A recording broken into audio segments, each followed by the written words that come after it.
सृष्टि के निर्माण के समय चारों दिशाओं में केवल अंधकार ही अंधकार था। तब नवग्रहों के राजा सूर्य अपने 7 घोड़े वाले रथ पर सवार होकर प्रकट हुए थे। सनातन शास्त्र में निहित है कि माघ मास की शुक्ल पक्ष की सप्तमी यानी कि रथ सप्तमी के दिन से ही सूर्यदेव ने समस्त जगत को आलोकित करना प्रारंभ किया था। अतः इस तिथि को सूर्य जयंती भी कहा जाता है। सरल शब्दों में कहे तो रथ सप्तमी के दिन सूर्यदेव का प्रादुर्भाव हुआ है। रथ सप्तमी को अचला सप्तमी, सूर्य रथ सप्तमी, आरोग्य सप्तमी आदि नामों से भी जाना जाता है। रथ सप्तमी के दिन महिलाएं व्रत रखती है और सूर्य भगवान का पूजन करती है। धार्मिक मान्यता है कि सूर्यदेव की विधिवत पूजा करने से व्यक्ति को सुख, समृद्धि और संतान की प्राप्ति होती है। ज्योतिषों की माने तो कारोबार में उन्नति और प्रगति के लिए सूर्य का प्रबल होना अनिवार्य है।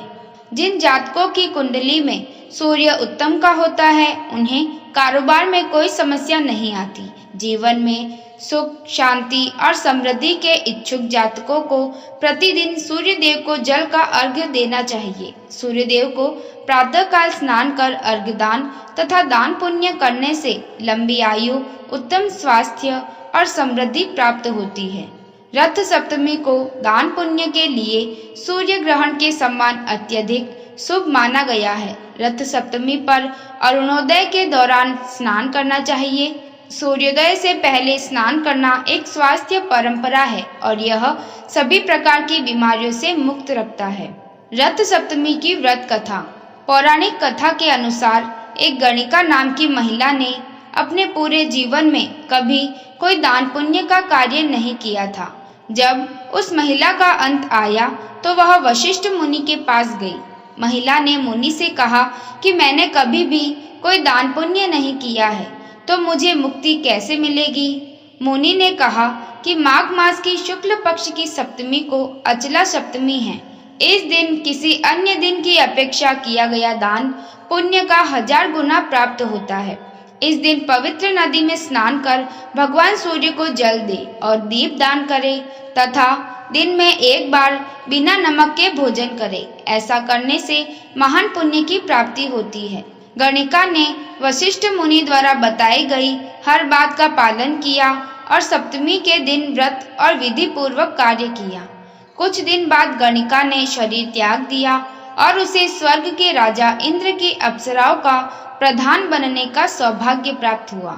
माघ शुक्ल सप्तमी से संबंधित कथा का उल्लेख पौराणिक ग्रंथों में मिलता है। इसके अनुसार भगवान श्री कृष्ण के पुत्र शांब को अपने शारीरिक बल पर बहुत अभिमान हो गया था। एक बार दुर्वासा ऋषि भगवान श्री कृष्ण से मिलने आए। वे बहुत अधिक दिनों तक तप करके आए थे और इस कारण उनका शरीर बहुत दुर्बल हो गया था। शांब उनकी दुर्बलता का मजाक उड़ाने लगा और उनका अपमान भी किया। इस बात से क्रोधित होकर दुर्वासा ऋषि ने शांब को कुष्ठ होने का श्राप दे दिया। शांब की यह स्थिति देखकर श्री कृष्ण ने उसे भगवान सूर्य की उपासना करने को कहा। पिता की आज्ञा मानकर शांब ने भगवान सूर्य की आराधना करना प्रारंभ किया। ऐसा करने से कुछ समय में ही कुष्ठ रोग ठीक हो गया। इसलिए जो श्रद्धालु सप्तमी के दिन भगवान सूर्य की आराधना करता है उन्हें आरोग्य, पुत्र और धन की प्राप्ति होती है। शास्त्रों में सूर्य को आरोग्यदायक कहा गया है तथा सूर्य की उपासना से रोग मुक्ति का मार्ग भी बताया गया है। इस प्रकार रथ सप्तमी के दिन भगवान सूर्य के जन्म उत्सव के रूप में मनाया जाता है। रथ सप्तमी का दिन भगवान सूर्य के नाम से दान पुण्य वाले कार्यों में भाग लेने के लिए सबसे उपयुक्त माना जाता है। मान्यता है कि इस दिन सभी पापों और दुखों से मुक्ति मिल जाती है। कहा जाता है कि मनुष्य अपने जीवन में 7 प्रकार के पाप करता है।